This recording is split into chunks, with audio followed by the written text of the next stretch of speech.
We've never seen anything like this in recorded history. So be worried. I'm not short. I haven't sold short anything, but I am certainly worried. As I look around the world, bonds are clearly in a bubble. Bonds have never been this expensive in the history of the world. Property in many places, you go to Korea, you go to New Zealand, you go many places, property is certainly in a bubble. Stocks, many stocks. I mean, Amazon goes up every day. Tencent goes up every day. Samsung goes up every day. So some stocks performing a bubble, but many stocks are still not up. So it's not a complete bubble yet. So there you have stocks, property, bonds, all in bubbles or forming bubbles. The only thing that's still cheap, commodities. Silver's down 60% from its all-time high. Sugar's down 70% from its all-time high. Oil is down 50%. I mean, these are not bubble numbers when you talk about big declines, historic declines. But with all the money being printed, the asset class in the world that I prefer at the moment would be commodities because they're cheap when everything else is booming. I do own stocks. I do own stocks in places like China, Russia, Japan, other places. But I'm not rushing out to buy unless I find something really good. Well, I said, I'm not short. I know it's going to end badly. If something comes along that's good, I'll buy it. But Adam, I know this is going to end very, very, very badly. To repeat, the better it gets, the worse it's going to get when it comes to an end.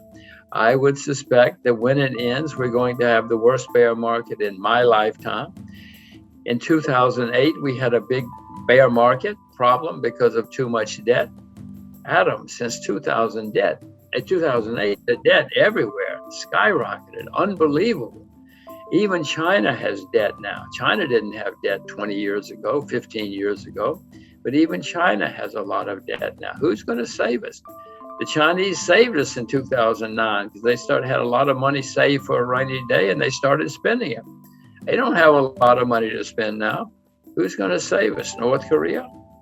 North Korea doesn't have much debt. That's why I say. But I don't think they have enough to save us because I don't think they have money saved for a rainy day like the Chinese do. Do you have greater confidence one way or the other if this is going to end in a debt crisis or runaway money printing or maybe both? How do you see it?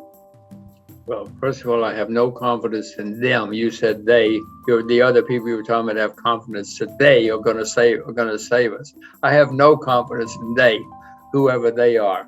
I will say, Adam, it's a good time to be old in America because I don't have to pay for all of this when it comes to an end. My children, oh my gosh, the problems my children are going to run into in their lifetimes because of what these clowns are doing now.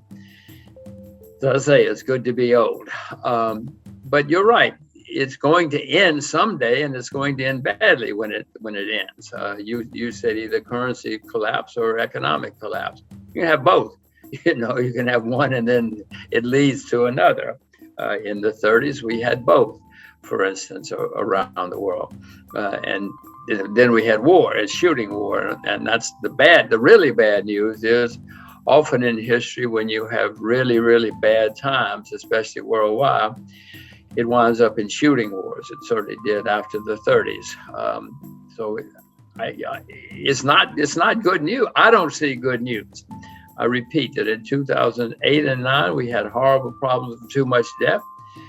Since then, the debt has gone through the roof by unbelievable amounts. And I know that's going to end badly. If we know what's going on, we'll get worried. And if we get worried, we'll probably get prepared, and then we might survive. Some people came out of the 30s very rich. Most didn't. Most lost huge amounts of money. But in 2007, Iceland went bankrupt. Nobody cared. And a few months later, Ireland went bankrupt. Some noticed. A few months later, Bear Stearns went bankrupt. Now we're starting to notice. And then BlackRock went bankrupt in the big bank in England. And then eventually, Lehman Brothers went. Well, then it's on the evening news. Then everybody knows. So my point is these things snowball and they start where we're not looking. And It may have already started for all I know. I've seen some small places having problems. But as I say, I'm not selling short yet because I know how much money these guys can print. And what I would suspect is going to happen, Adam, is somewhere along the line, next month, stocks go down in lots of places. Well, then they're going to really panic because they want to keep their jobs. And so they're going to print even more money. And so we'll have a rally. But I would suspect that would be the last rally because there's only so much. I mean, eventually the market says, wait a minute, guys, we've seen this movie before. We know how it ends. We don't care how much money you print. Do you worry at all about the societal implications about what's going on here? Absolutely. History is pretty clear that when you have bad times, there is usually social unrest. People aren't happy. And if we do, in fact, have the worst bear market of my lifetime, which I don't see how we can avoid, if and when that comes, there are going to be a lot of very, very unhappy and angry people. And one difference in now and the past is people really get angry now. They think that you can't do that to me. In the 30s, people were a little more disciplined, a little more understanding of what was going on in the world. They weren't happy. There were protests. There was some violence, not much violence in the U.S. anyway, since that's what we're talking about.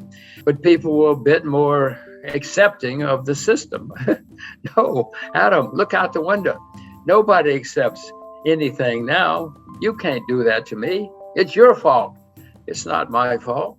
So no, we're certainly going to have social unrest, certainly in the U.S., but in other countries as well. You find out what's going on. If you do, you'll get worried, and then you'll get prepared. Because, Adam, it's very clear. This history shows that when things go really wrong, what history shows, first of all, politicians blame foreigners. They always blame the foreigners because that's easy to do. But then it also leads to unhappy people and social unrest.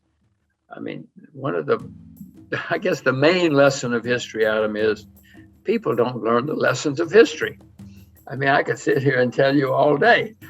We had a president recently who either didn't know history or thought he was smarter than history, and it didn't matter. Well, I know history smarter than I am, and I know it matters. And I know it always goes that way, that people get very unhappy and they look for scapegoats, and then it's not good. They've already gotten into trillions, which you and I never could have conceived of. Most people could not have conceived of, but they don't want to stop. So I'm wondering what's after trillions. We're going to learn new languages, new vocabulary here in the next year or two if they keep going the way they're going. Nearly every government, every central bank in the world has been printing huge amounts of money and borrowing and spending huge amounts of money. It's never happened like this in the history of the world. Never in recorded history have we seen so much excess. I'll call it excess.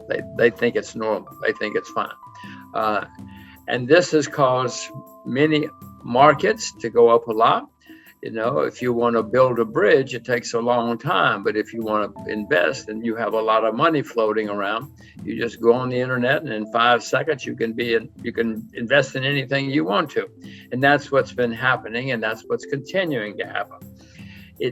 There might be signs that's beginning to slow down. The Chinese seem to be cutting back some, not a lot. Well, not a lot, but they're cutting back.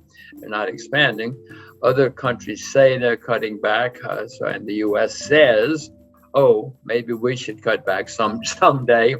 But in the meantime, there's gigantic amounts of money floating around. It's going into markets. It's going into the real economy as well. It's artificial. If you see some of the things that, the shipping business is just unbelievably hot right now because there's so much money floating around. The bad news is these things always end, and the better they get, the worse they get when they end.